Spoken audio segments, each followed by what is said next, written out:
રામજી કહે છે મને પ્રિય છે સો અનન્ય જાકે અસી મતિન ટરઈ હનુમંત.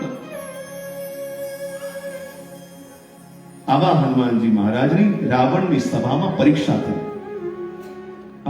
કે રાવણમાં પણ પ્રભુનું દર્શન કર્યું, રાવણમાં પણ સ્વામીનું દર્શન કર્યું, રાવણમાં પણ રામ દર્શન કર્યું.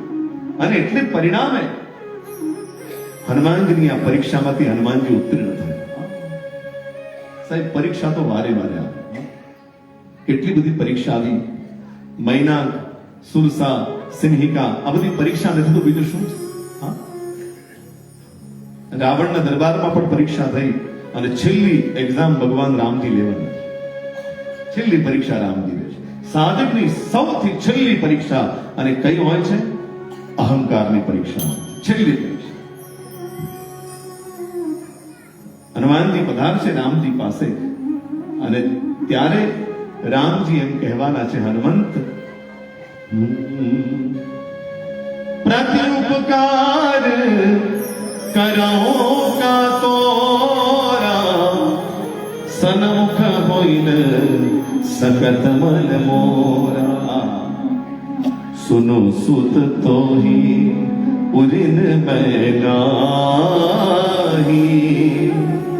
દેખ્યો કરી વિચાર મન મારી. આ વાસ્તવમાં હનુમાનજીની પરીક્ષા હતી. જગદાધાર ભગવાન, અખિલ કોટી બ્રહ્માંડ નાયક ભગવાન, જે કરતુમ અકર્તુમ અન્યથા કરતુમ સમર્થ છે, એ ભગવાન હનુમાનજીને કહે છે હનુમંત મેં મનોમન વિચાર કરી લીધો આપના ઋણમાંથી ક્યારે મુક્ત નહીં થઈ શકું. ભગવાનના પ્રત્યેક કાર્યો સ્વયં સિદ્ધ હોવા છતાં અને ભગવાન જે સ્વયં જગદીશ્વર છે, જગન્નાથ છે, જગત આધાર છે, જગ મંગલ છે, વિશ્વ મંગલ પ્રભુ, હનુમાનજીને કહે છે કે આપના ઋણમાંથી મુક્ત નહીં થવું. અચ્છા, હનુમાનજીને થયું કે આ આપણી અંતિમ પરીક્ષા છે અહંકારની. સાધકની છેલ્લી પરીક્ષા અહંકારની.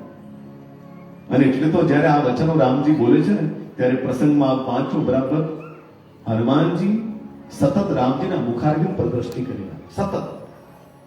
આવું લખ્યું ગોસ્વામી. સુની પ્રભુ વચન